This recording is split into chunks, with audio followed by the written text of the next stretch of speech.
Dia adalah orang paling keren yang pernah saya lihat. Mereka mengikat seekor buaya seberat hampir 1 pon. Lalu mengikatnya dengan tali dan melemparkannya ke laut.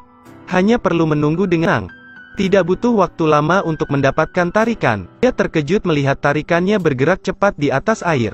Setelah itu seekor hiu besar melompat dari air. Pria itu menarik pancingannya. Tapi ternyata hiu itu hanya menyisakan kepalanya. Semua orang tidak tampak panik. Tiba-tiba dari bawah laut muncul makhluk besar yang mengerikan. Berikutnya saat di Antartika, tentara menemukan kapal nuklir telah hilang selama 79 jam. Sulit untuk dipahami, kapal selamnya berjarak lebih dari 8.000 mil.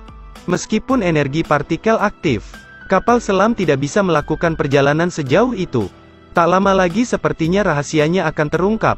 Setelah pintu kapal selam dibuka, para tentara memasuki kapal selam. Mereka mengetahui bahwa tidak ada seorang pun di sana. Lebih dari 300 orang menghilang begitu saja ke dalam kabut. Dan semua peralatan listrik kapal selam juga terbakar. Sepertinya mereka tersengat listrik. Sekarang profesor tampaknya tidak lagi terkejut. Dia justru mengatakan, "Aku sudah tahu itu sejak lama." Untuk mencari tahu kebenarannya, mereka mengirim ahli biologi ke lautan. Mereka pergi ke bawah lautan untuk mencari petunjuk. Kedalaman 2000 meter masih normal. Dia menyelam lebih dalam lagi. Dia hanya bisa menyalakan lampu untuk mengamati keadaan sekitar. Dia melihat semua jenis ikan yang tampak aneh di sekitarnya. Saat menangkap kepala menukik 5000 meter. Saat dia mencapai dasar laut, dia melihat sebuah letusan di sana. Meskipun panas air kawah setinggi 500 derajat, tapi makhluk hidup di sekelilingnya masih hidup. Lalu tiba-tiba ada yang lewat. Tak lama setelah itu ada yang lewat dengan sangat cepat. Dia dengan hati-hati dan melihat keluar jendela. Dia berkata kepada timnya di permukaan bahwa dia melihat sesuatu yang aneh. Tapi timnya tidak mendeteksi apapun. Pada saat ini tiba-tiba terdengar suara. Sepertinya ada sesuatu yang menabrak kapal. Dia melihat keluar jendela lagi. Tiba-tiba makhluk besar melintas di depannya lalu menghilang di balik batu karang. Dia menemukan lubang besar. Dan orang di ruang observasi sedikit khawatir. Ketika akan menyelam untuk memeriksa, kapal selamnya tiba-tiba error. Seolah-olah ada yang menyerang kapal selamnya. Orang-orang di permukaan laut langsung panik. Suara yang keras tiba-tiba muncul. Setelah kapal selam benar-benar kehilangan kendali, tiba-tiba gelembung udara muncul dari dalam lubang. Saat guncangannya semakin kuat, cahaya biru kembali menyala. Ada banyak makhluk besar keluar dari lubang. Dan saat belajar tentang biologi kelautan, dia pernah melihat makhluk laut raksasa seperti itu.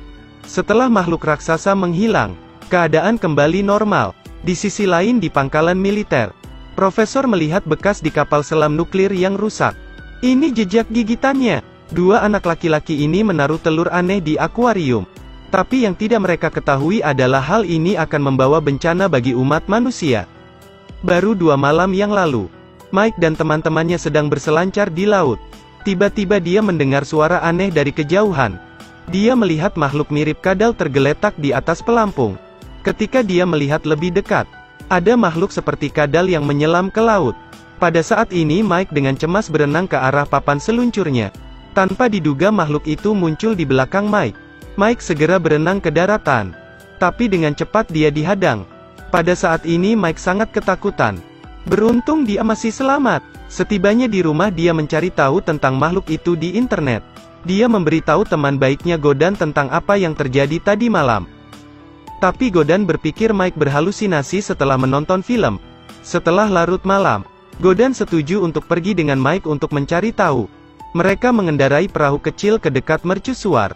Dia terus melempar makanan ke laut. Dia mencoba memancing monsternya. Pada saat ini suara aneh tiba-tiba datang dari dalam laut. Mereka berdua perlahan melihat ke arah suara. Tidak butuh waktu lama keduanya tercengang. Mereka menemukan cairan seperti telur di sekitarnya. Pada saat ini, Mike dengan penasaran menggunakan jaring untuk menangkap telurnya. Setelah kembali ke rumah, mereka diam-diam menaruh telur aneh di akuarium. Tapi keesokan harinya semua ikan di dalam akuarium menghilang. Ketika Mike bertanya kepada ibunya, akuarium tiba-tiba hancur. Saat itulah Mike melihat lendir dari lantai 2. Mike dengan cepat mengikuti lendir ke tempat monster itu lewat. Lendir itu mengarah ke kamar mandi. Dia akhirnya menangkap monster itu. Agar tidak ketahuan oleh orang tuanya, Mike memasukkannya ke dalam gudang. Dia juga memanggil Godan untuk meminta bantuan. Mereka hanya bisa memasukkannya ke dalam akuarium. Di sebuah teluk di Meksiko, Jack dan saudaranya akan menyelam untuk berburu di sini. Saat mereka mencari mangsa di dasar laut, tiba-tiba ada bayangan hitam besar muncul di depannya. Dengan cepat Jack menarik saudaranya untuk melarikan diri. Monster itu berenang mendekati mereka berdua. Sekarang dia tidak sengaja menembakkan tombaknya. Monster laut terpancing saat terkena tombak. Seret saudaranya untuk berenang ke laut dalam. Adiknya itu belum sempat bereaksi. Dia ditarik ke dalam pilar dengan tarikan besar. Jack segera mengambil belati untuk memotong tali. Tapi dia terlambat. Adiknya diseret oleh monster ke laut dalam. Jack hanya bisa melihat saudaranya menghilang ke bawah laut.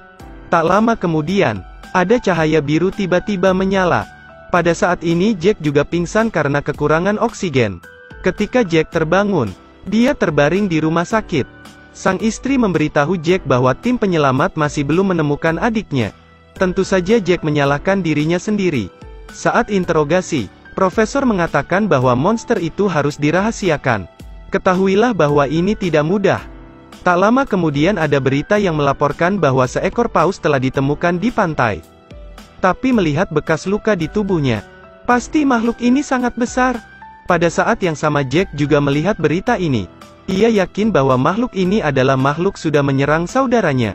Di dalam pangkalan militer, tim forensik membuka mulut makhluk raksasa ini. Bagian atas dan bawah giginya sangat tajam. Mulutnya sangat besar seperti jurang yang telah menelan orang-orang sebelumnya. Yang lebih menakjubkan lagi adalah sinar laser yang bisa memotong berlian tidak mampu menembus kulitnya. Dan asal-usul monster ini masih menjadi misteri. Makhluk macam apa ini? Belum lama ini, jasad monster ini ditemukan di Teluk Meksiko. Segera setelah itu tim dengan cepat menutup seluruh teluk. Dan meminta tim untuk memberitakan bahwa itu hanya paus biasa. Orang yang menerima berita itu tahu bahwa mereka menyembunyikan kebenaran. Jack juga mengenali monster itu. Saudaranya telah diserang oleh monster itu. Untuk mengetahui kebenarannya, Jack dan pergi ke pantai. Tapi tempat ini telah ditutup oleh tentara. Mereka tidak mengizinkan orang-orang berada di dekat teluk. Jack mencoba menerobos ke dalam. Para tentara yang sigap segera menangkapnya. Kemudian dia dibawa ke area karantina. Karena penasaran ingin bertanya pada Jack mengapa dia bertingkah seperti itu. Jack segera mengeluarkan buku catatannya. Dan gambar di atasnya persis seperti makhluk yang ditemukan di dasar laut. Pada saat ini tentara mengancam Jack untuk merahasiakan hal ini. Jika tidak dia akan menuntutnya karena telah melanggar ketentuan. Jack tidak berdaya dan segera berkompromi. Tapi ini tidak menghilangkan tekadnya untuk melanjutkan penyelidikan. Dia pergi ke laut melewati daerah yang diblokade. Dan dia membeli perahu untuk menyelidiki. Tapi bosnya berkata bahwa mereka memiliki tujuan yang sama. Dengan cepat setuju untuk pergi dengan Jack. Pada malam hari, mereka bertiga sampai di pantai. Mereka melihat monster. Jack mendekat dan bersembunyi di balik semak. Pada saat ini dia menemukan monster laut besar yang sudah menghilang. Di sana hanya menyisakan sejumlah tentara yang membersihkan tempat kejadian. Tiba-tiba anak itu berteriak. Ternyata mereka dikelilingi oleh sekumpulan ikan.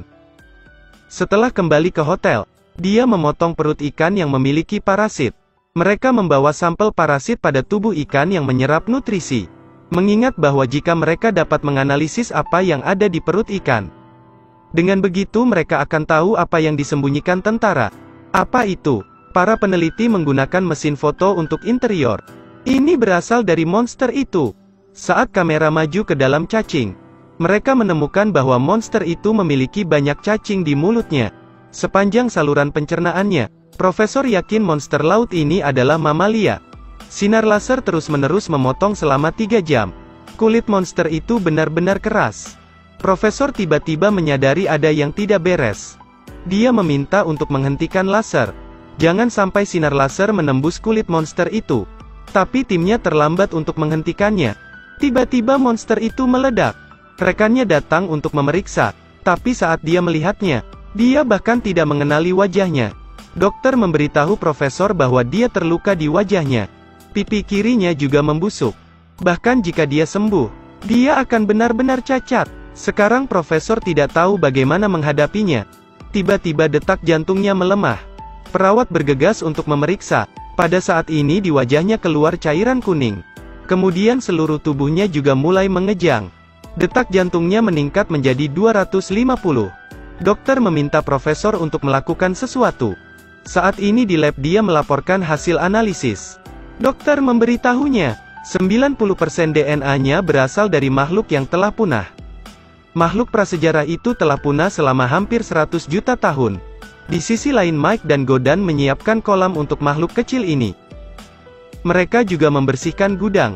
Pada saat ini monster kecil itu menjulurkan kepalanya untuk melihat sekeliling. Kelihatannya dia senang dengan lingkungan di sini. Dia juga menikmati makanan yang Mike sediakan. Tapi yang tidak mereka ketahui adalah hewan peliharaan mereka memiliki DNA makhluk prasejarah. Di dalam rumah sakit asisten profesor berhasil diselamatkan. Tetapi dengan detak jantung setinggi 250 ketukan. Sekarang tiba-tiba turun menjadi 3 ketukan setiap menit.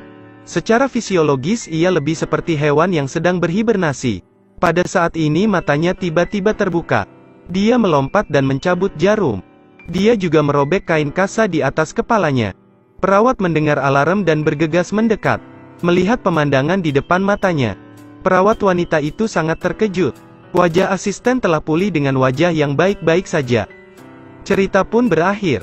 Terus ikuti Edelweiss Review untuk mendapatkan update cuplikan film berikutnya.